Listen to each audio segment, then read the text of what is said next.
We have a family meeting tomorrow. You don't need to come. I froze, staring at the words on my phone while still in my hospital scrubs after a 12-hour shift. My presence was optional at a meeting about my father's estate, the same father whose chemotherapy I'd managed, whose medical bills I'd paid for 3 years, while my siblings were too busy to visit. I'm Maya. I'm 32, a hospice nurse in Seattle, and until that moment, I thought I understood my place in my family. I was wrong. Let me paint you the picture of who we were, or who I thought we were. My family is Pakistani-American. My parents immigrated to the States in the early 80s with dreams stitched into suitcases and a work ethic that could move mountains. My father, Tariq, built a successful medical supply business from nothing. 3 warehouses, contracts with major hospitals, the whole American dream playbook. My mother, Nadia, died when I was 19. Breast cancer. It was sudden, brutal, and it fractured us in ways we never acknowledged. After her death, I became the glue. Not because anyone asked me to, but because someone had to be. I was the one who called everyone on Eid. I was the one who organized the gatherings, mediated the arguments, remembered the birthdays. My older brother Hamza, 38, ran one branch of the business in California. He had the MBA, the expensive suits, the corner office energy. My younger sister Zara, 28, was the golden child. The beauty, the charmer, the one who could do no wrong in my father's eyes. She worked in pharmaceutical sales, traveling constantly, living what she called her best life on social media.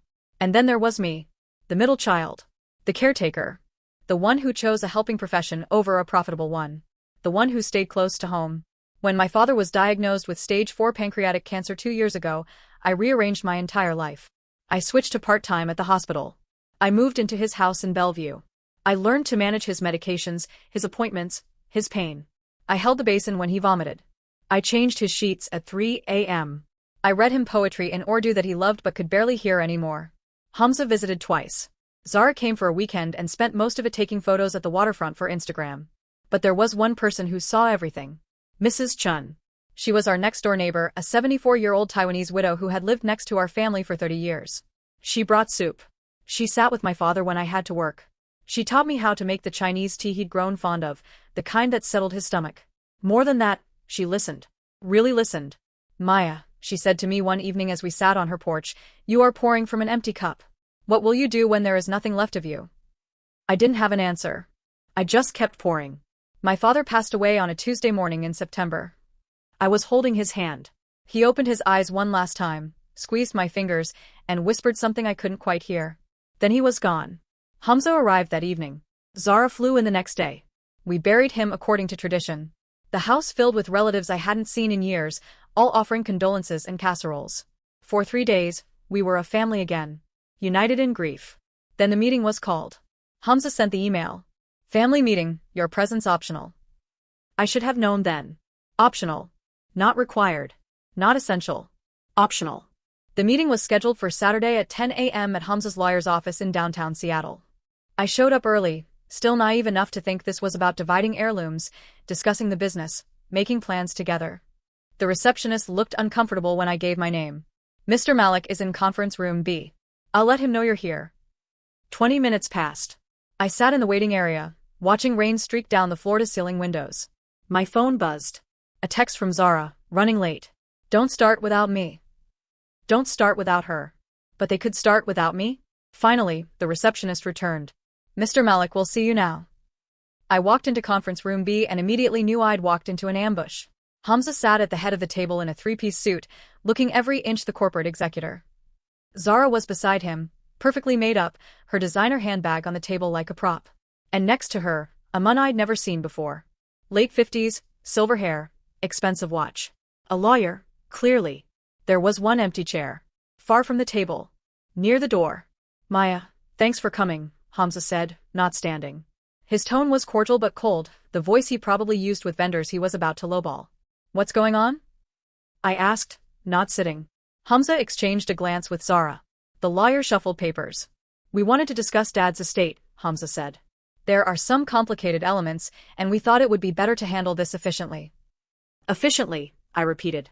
The business is the primary asset, he continued. Given my experience running the California branch, and given Zara's connections in the medical sales world, we've decided to restructure the company. We're merging operations, streamlining, and repositioning for a sale to a larger firm. The offer on the table is substantial. I felt my stomach drop. A sale? Dad built that company. He wanted it to stay in the family. Dad wanted us to be taken care of, Zara interjected, her voice sugary. And this sale takes care of everyone. The buyer is offering $4.2 million. The number hung in the air. That's incredible, I said slowly. So we split it 3 ways. The silence was deafening. The lawyer cleared his throat. Given the complexity of the business structure and the unequal contributions to the company's operations, Mr. Malik and Ms. Malik have proposed a different distribution. A fair distribution, Hamza corrected. I've been running operations for 15 years. Zara has industry connections that made this deal possible. You've been taking care of our father, I finished. Which we appreciate, Zara said quickly. We really do, Maya. You're a saint. But taking care of Dad, that was family. That wasn't business. I felt something cold settle in my chest. What are you saying? Hamza slid a piece of paper across the table. We're offering you $200,000. That's generous considering you haven't contributed to the business side of things. The rest will be split between Zara and me, proportional to our ongoing business involvement. I looked at the paper. The numbers blurred. $200,000 out of $4.2 million. Less than 5%. You're offering me money, I said softly, for taking care of our father? We're compensating you fairly for your time, Hamza said. He actually said that. Compensating me for my time. I paid his medical bills, I said, my voice rising. I paid for his home care. I put $180,000 of my own savings into keeping him comfortable. Into keeping him alive. And that was your choice, Zara said. No one asked you to do that. The room tilted. I gripped the back of the chair. Sign the agreement, Hamza said, pushing forward a pen. Or we can go through probate, which will take years and cost a fortune in legal fees. Either way, this is the deal. I looked at my brother. I looked at my sister. I looked at the lawyer who wouldn't meet my eyes. Then I picked up the pen. Hamza actually smiled. Zara relaxed. And I set the pen down. I need to make a phone call, I said. Maya, Hamza started. One phone call. Then I'll decide. I walked out of the conference room. I walked past the receptionist, out of the building, into the rain. I stood on the sidewalk, shaking, and I called the one person who'd told me the truth. Mrs. Chen, I said when she answered. I need help. Come home, Maya, she said simply. Come home, and we will have tea. I drove to her house. I sat in her kitchen that smelled like jasmine and ginger. And I told her everything. She listened without interrupting. When I finished, she poured more tea and looked at me with eyes that had seen decades of grief and resilience. Your siblings are making a mistake, she said. They believe money is love. They believe contribution is measured in profit. But you, Maya, you know better. I don't know what to do, I whispered.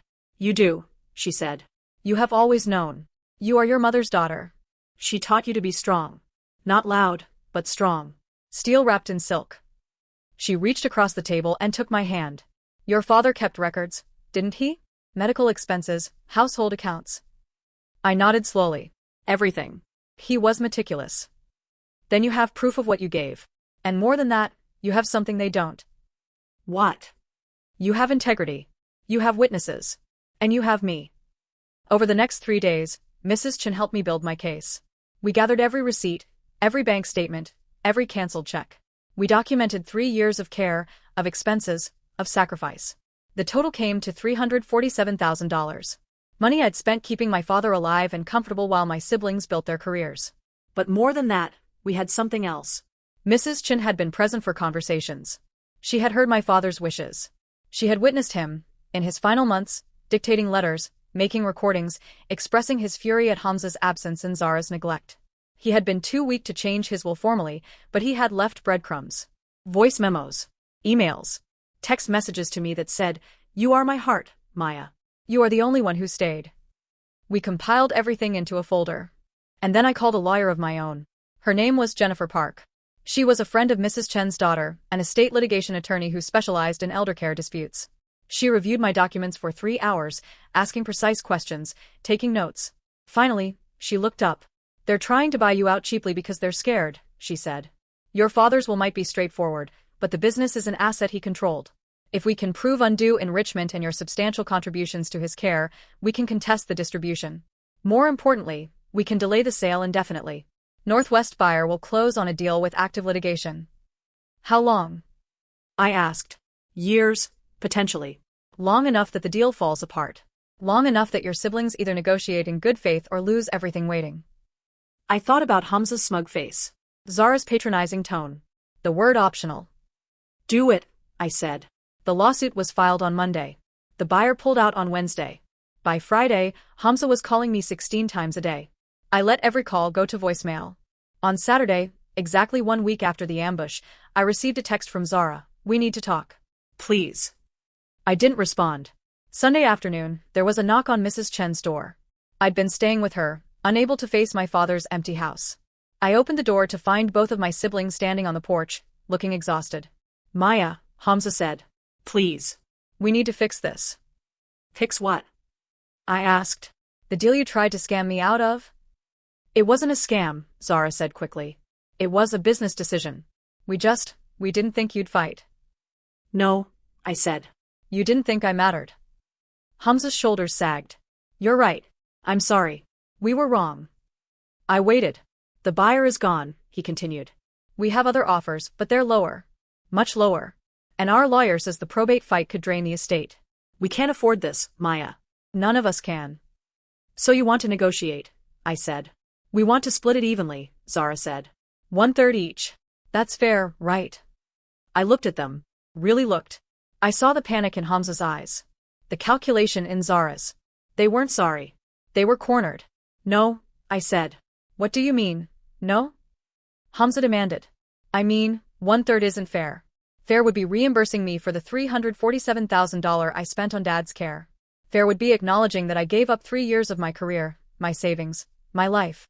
Fair would be you two admitting that you treated me like I was optional when I was the only one who stayed. That's extortion, Hamza said. No, I said calmly. That's math. We stood in silence. Then Mrs. Chun appeared behind me, placing a gentle hand on my shoulder. Your sister is not extorting you, she said quietly. She is teaching you the cost of disrespect. You may leave now. I closed the door. The legal battle lasted 4 months. In the end, we settled. I received my 1/3 plus full reimbursement for documented care expenses. The business sold for $3.1 million to a smaller firm.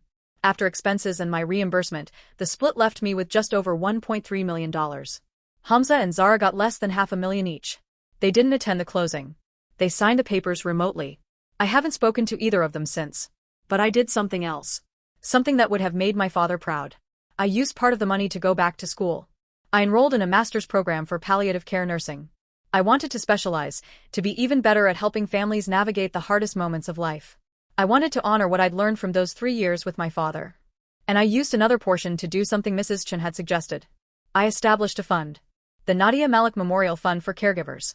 It provides financial assistance to family members who sacrifice their careers to care for dying relatives. Small grants. $5,000 here, $10,000 there. Enough to cover rent, to ease the burden, to let someone know they're not invisible. At the first fundraiser, Mrs. Chen stood beside me, her hand in mine, as I spoke to a room full of donors and caregivers and people who understood. My mother's name meant hope, I said. And my father's name meant morning star. They came to this country believing in light. In family. In showing up. I lost them both, but I learned what they knew. That love isn't a transaction. That family isn't a business. And that the people who stay, the people who hold hands in the dark, they are never optional. They are essential. The applause was warm. But the moment that mattered came after, when a young woman approached me, crying. My brother has ALS, she whispered. I've been caring for him for 2 years. I lost my job. I'm drowning. Thank you for seeing us. Thank you for knowing we exist. I held her hands. I gave her Mrs. Chen's tea recipe. And I told her what I'd learned in the rain outside that lawyer's office. You are not optional, I said. You are the whole point. Now, a year later, I live in a small house near the water. Mrs. Chen visits every Sunday. We cook together. We laugh. We sit in comfortable silence. She has become the family I needed, the mother my own mother would have wanted for me.